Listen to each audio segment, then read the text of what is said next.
আল্লাহ পাক বলেন, হে নবী আপনি মুমিন পুরুষদেরকে বলেন তারা যেন তাদের দৃষ্টি নিম্নগামী করে, নজরকে হেফাজত করে। 2 নম্বরে তাদের লজ্জা স্থানকে হেফাজত করে রাখে। এই 2টা কাজ যদি কন্টিনিউ কিছুদিন করতে পারে, আমার আল্লাহ নিজের পক্ষ থেকে কয়েকটা জিনিস তাকে দান করবেন। 1 নম্বরে আল্লাহ তাকে মন মানসিকতার দিক থেকে পবিত্র করে দেবেন। অবশ্যই আল্লাহ সব খবর রাখেন যা তারা করে। এটা বাংলা অর্থ ছিল। ওনাকে আমি 2টা শর্ত দিয়ে দিয়েছিলাম যে আপনি 1টা মাস আমার সময় দেবেন। বেগানা কোন মহিলা, যে 14 জন মহিলা আছে, এই মহিলা বাদ দিয়ে বাকি বাইরের কোন মহিলাকে আপনি লোলুপ দৃষ্টি দিয়ে দেখতে পারবেন না। তাদের সাথে মোবাইলে কথাবার্তা বলা, এমনকি উলট পালট যে কথাগুলো আমরা বলি স্বামী স্ত্রীর ভেতরে, এরকম কোন কথা কারোর সাথে আপনি বলবেন না। 14 থেকে 15 দিন পরে রিপ্লাই দিচ্ছে। আমি যার সাথে ঝুঁকে পড়েছিলাম পরকীয়া প্রেমে, সে আমাকে কল দিয়েছিল কয়েকবার, কিন্তু আপনার এই 2টা শর্ত, চোখ নিম্নগামী করা এবং লজ্জা স্থানের হেফাজত করা, এই কথা মনে হবার সঙ্গে সঙ্গে আমি ওই কল আর রিসিভ করি নাই, ছেড়ে দিয়েছি। ও কয়েকবার কল দিয়ে দিয়ে যখন রিপ্লাই পাইনি, সেও বন্ধ করে দিয়েছে।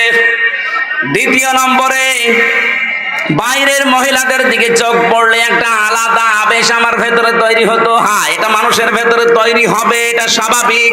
সূরা আলে ইমরান 14 নম্বর আয়াতে আল্লাহ এই তথ্যটা দিয়েছেন, সুজ্জিনা লিন্নাসি হুব্বুশ শাহাওয়াতি মিনান নিসা।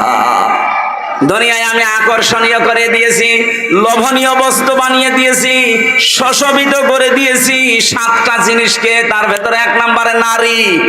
আমাদের যিনি আদি পিতা হযরতে আদম নবী আলাইহিস সালাম, হযরতে আদম আলাইহিস সালাম পর্যন্ত হযরতে হাওয়াকে দেখার পরেই প্রথম দিন তিনি তাকিয়েছেন এবং ধরতে গিয়েছিলেন। আল্লাহ পাক বলেছিলেন, না আদম, তাকানো যাবে না, ধরাও যাবে না।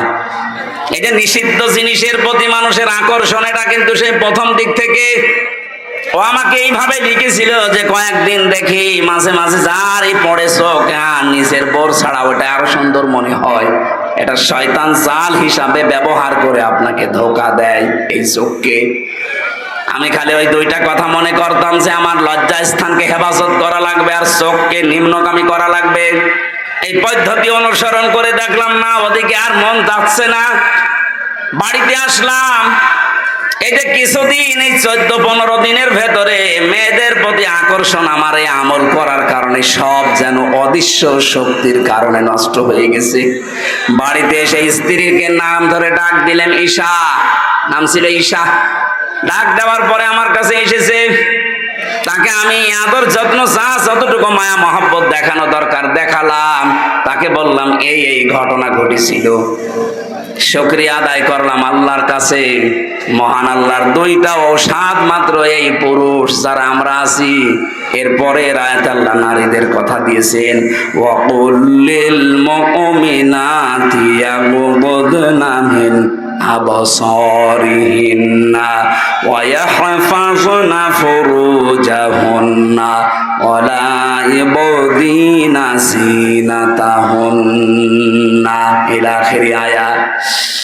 পুরুষ এবং নারীদের তাকানো এবং লজ্জা স্থানের সীমানা আমার আল্লাহ এই 2টা আয়াতের ভেতরে যেভাবে কমপ্লিট করে দিয়েছেন, আজ আমাদের এই অবক্ষয় যুক্ত সমাজকে যদি সফলতার দিকে এগিয়ে নিয়ে যেতে হয়, আল্লাহর কসম এই 2টা আয়াত 100 ভাগ কার্যকর। আমাদের আজকে থেকে সিদ্ধান্ত নেওয়া লাগবে, যেহেতু এখানে অন্য কোনো জাতির লোক নেই, আমরা মুসলিম। আমার এই চোখ যেটা নিষিদ্ধ ওই দিকে আমি তাকাবো না। কথা বলেন না কেন? এটা শুধু মেয়ে লোক না, মোবাইলে এমন এমন দৃশ্য আছে যেটা দেখলে নিজে আনন্দ পায় কিন্তু অন্য দেখলে লজ্জা পায়, এমন দৃশ্য নেই? কথা বলেন না কেন? এই দৃশ্য এখনই ডিলিট করে দেবেন আল্লাহর ভয়ে। 2 নাম্বার, আপনার লজ্জা স্থান যেখানে ব্যবহার করা দরকার ওই জায়গা বাদ দিয়ে বাকি কোনো জায়গায় ইচ্ছা জাগলেও জাগবেন না, সেখানে যেতে পারবেন না। আপনি সিদ্ধান্ত দৃঢ় যদি নেন, দেখবেন আপনার স্ত্রীর প্রতি মহব্বত বেড়ে যাচ্ছে। আল্লাহ নিষিদ্ধ জিনিসকে যদি কেউ বয়কট করে, বৈধ জিনিসের প্রতি আল্লাহ তার আকর্ষণ বাড়িয়ে দেয়। সুবহানাল্লাহ বলতে পারেন নাই? আমরা আজ পরকীয়া প্রেমের দিকে ঝুঁকি এই কারণে, উল্টা পাল্টা জিনিস মাইরে দেখতে দেখতে চোখকে আল্লাহ নষ্ট করে দিয়েছে। তখন আপন আসল জায়গাগুলো আর ভালো লাগে না। আমি সহ যারা এখানে এসেছি, পারিবারিক জীবনটা যদি সত্যি জান্নাত বানাতে চান, আপনার এই চোখের দৃষ্টিটা ঠিক করবেন এবং লজ্জা স্থান যেটা, এটা হেফাজত করে রাখবেন। আমি সহ যারাই আসলাম, আল্লাহ আয়াতটা আমাদের জীবনে সেট করে দাও। এটা নারী এবং পুরুষ উভয়ের জন্য সমান। এখনো পর্যন্ত মোবাইলে যাদের বান্ধবীর নাম্বার আছে, যাদের প্রক্রিয়া প্রেমিকার নাম্বার আছে, এক্ষুনি ডিলিট করে বাড়ি যাবেন। এখন থেকে মরণ পর্যন্ত কল দিয়ে দিয়ে মরে গেলেও আর কল ধরবেন না। আমার মনে হয় এই এলাকায় রোগ নেই। সত্যি করে এই প্যান্ডেলের নিচে কোরআনের মঞ্চের উপরে দাঁড়িয়ে বলেন তো, পরকীয়া প্রেমী আছেন কারা? হাত তোলেন তো। আলহামদুলিল্লাহ। যাক, এই এলাকার মনে হয় লিটনের ফ্ল্যাট নাম দিয়েছে মানুষ মনে হয় এমনি না। আপনারা গাইবান্ধার সুন্দরগঞ্জ কিন্তু অনেকে চেনে না, কিন্তু লিটন সাহেবকে সারা দুনিয়া চেনে। যে কাজের জন্য চেনে সেটাই তো বলছিলাম, আর আপনারা বলছেন না। তার মানে একই মিথ্যা কথা নাকি? আশা করছি এইরকম গোনার কাছে কেউ থাকলে দুনিয়া আখেরাতে 6টা ক্ষতি হয়ে যাবে। আপনার চেহারার উজ্জ্বলতা আল্লাহ নষ্ট করে দেবে, ইবাদত বন্দেগী কবুল হওয়া বন্ধ হয়ে যাবে, মরণের সময় বেঈমান হয়ে মরবেন, ঈমান পাবেন না। আল্লাহ আমাদের পারিবারিক জীবনের এই যে 2টা ঔষধ দিলেন, আমি সহ প্রত্যেকে আজকে থেকে চোখের হেফাজত করব। যেখানে দেখা জায়েজ নেই, জীবনে যত কিছু মন চাক অন্তত আর তাকাবো না। দেখবেন 8-10 দিন 15 দিন এভাবে ব্যয় করেন, উনি তো 40 দিনের টার্গেট দিয়েছিলেন। 15 দিনের ভেতরে আপনাকে আল্লাহ সংশোধন করে দেবে। আর লজ্জা স্থান এটা যেন যেখানে সেখানে ব্যবহার না হয়, যেখানে যাওয়া দরকার ওই জায়গায় দেবেন। আল্লাহ আমাদের তৌফিক দিন, আমিন। আমার মনে হয় নামাজ আর 2-3 মিনিট আছে, আপনারা এখনই নামাজ পড়ে নেবেন। আমি জেলখানায় বসে বসে বই লিখতাম। ওই যে গাড়ি আছে, পুরুষদের জন্য ওখানে বই পাওয়া যায়, মেয়েদের জন্য আছে। শিক্ষিত মানুষরা যাওয়ার সময় ওই গাড়ি থেকে নিয়ে যাবেন। অনেকগুলো তথ্য দিয়েছি, কাজে লাগবে ইনশাআল্লাহ। অবশ্যই নিয়ে যাবেন, মেয়েদের জন্য আছে। কি সমস্যা কি? যারা টাকা পয়সা নিয়ে এসেছিলেন দেওয়ার জন্য দেননি, কমিটির বিভিন্ন জায়গায় লোক আছে, দিয়ে যাবেন। ব্যাগ দেওয়া আছে বা ওই যে ড্রাম দেওয়া আছে, অবশ্যই দিয়েছেন। এই মাহফিলের খরচ ওঠে নাই নাকি? অবশ্যই দিয়েছেন। আল্লাহুম্মা আমিন। লা ইলাহা ইল্লা আনতা সুবহানাকা ইন্নী কুনতু মিনাজ জালিমিন। রাব্বিরহামহুমা কামা রাব্বায়ানি সাগীরা। আল্লাহ তাআলা কোরআনে কারীম থেকে যে কথাগুলো বলার চেষ্টা করেছি, বোঝানোর চেষ্টা চালিয়েছি, সহজভাবে আমাদেরকে বোঝার তৌফিক দাও।